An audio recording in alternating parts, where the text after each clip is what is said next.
What's up, guys? So for today's video, I just want to talk about something that I've been telling people a lot during my lessons through METAFY. And that is describing advantage state as a line in the sand. So this might sound like simple, this might sound obvious, it might already be like, oh, I get it now. But let me explain what I mean. So when I am juggling someone, right, my goal no matter what is to make sure they do not get past me, my body. So here I'm juggling them. I want to make sure no matter what, this Link player does not get past my head. Because if he does, I probably lost advantage state. You know, there's always exceptions. Just a general rule and not like the static has to be this way. But like, if I do this, I got the advantage state going, right? Even if I do like this and I whiff the up air. Well, that hits anyway. Like I do this, I jump too early, I whiff the up air. This is fine. You know why? Because my opponent is still not like at me. Like I can do this, whiff. I can land before they can and continue the juggle with them. They shouldn't be able to hit me. They should still be stuck in a situation where I get a chance to hit them. And that is key. But the moment I do like this, let's pretend I just like the opponent drifted back, so I whiff the up air.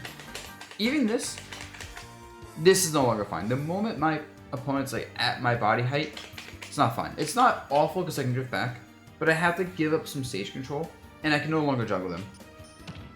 And this happens a lot where people will like full hop when they should short hop because they're really like, oh, I want to hit my opponent really badly. Short hop. Too habitual. Like I really want to hit my opponent badly, make sure I do this.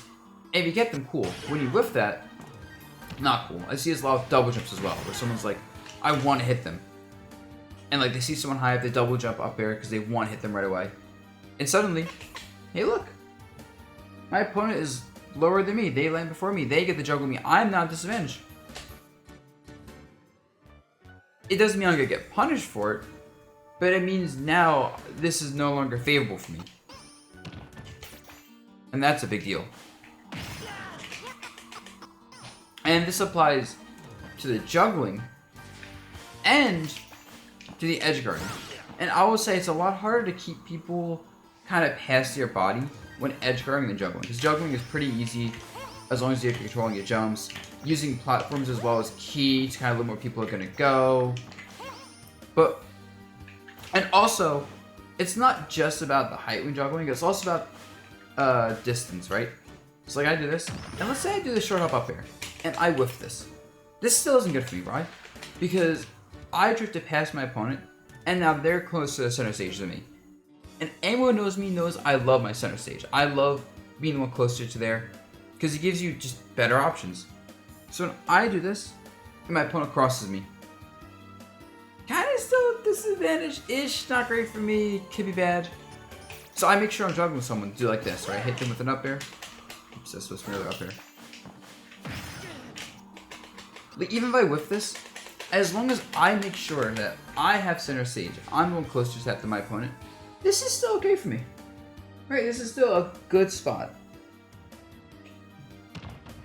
So, and you see me do this a lot where kind of like people like, it, almost like it's like a box, right? Like this air from like here, like middle of the battlefield platform, to like here to here. It's a box. And my opponent is not allowed in that box. They must land outside the box if they're going to land. And now for edge guarding, kind of the same concept to be honest, except a lot harder to execute because when you go for edge guards, I go for like a down air, right?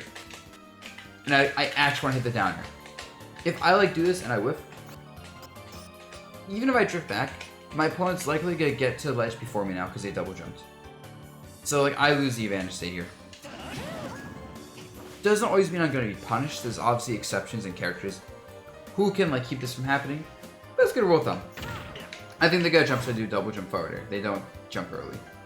Suddenly now, once again, they get back on stage before me. Now, luckily I can recover high and get back to neutral.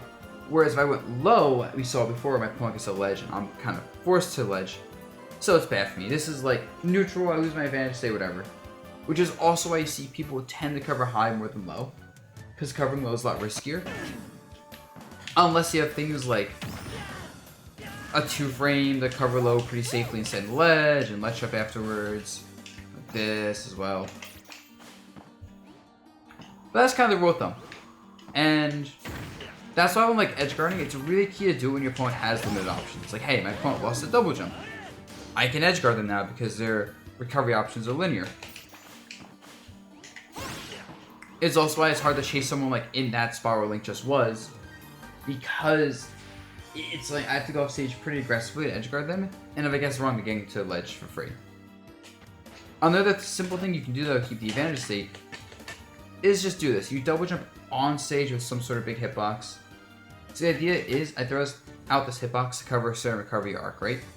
And if I get it, cool. If I don't get it, I'm back on stage safely. I can still ledge trap. So I do this a lot, right? Where I kind of do this jump fair. If I get it, cool. If not, I'm still perfectly safe. And that is key. My opponent never crosses me. You almost never get to see me do like this. Oh, that worked out kind of. And now, ledge trapping, same rule applies, right? The line in the sand. My body is an invisible line. My opponent cannot cross. Do it like this. And this is more applicable to certain characters than others. Like, I play characters who really want to hold the ledge around this range at roll distance, because they don't like go to the ledge and shield and ledge trap like some of the characters do very well. But even then, even if you play a character who does this, you want to be ready to cover ledge roll, because the worst thing that could happen is the opponent ledge rolls. They're here, you're here, and I'm in the corner, right? So when I ledge trap, I make sure like, oh, this roll distance, you can't get there. You want to jump, I'm going to make sure you can't cross my body when you're ledge jumping. You regularly get up, I'm going to pressure that as much as I can and keep it in the corner. And like, no matter what, I generally, not always, but I'm generally going to do my best to make sure my opponent just can't cross these certain points based on where I am.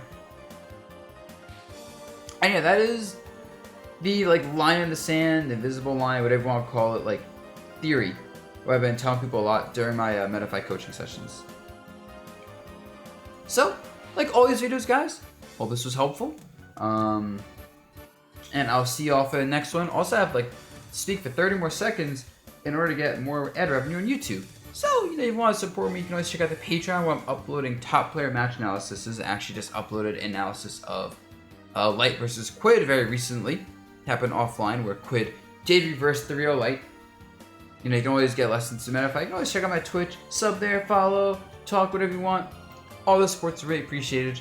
And with that said, guys, you know, I will catch you all for the next video.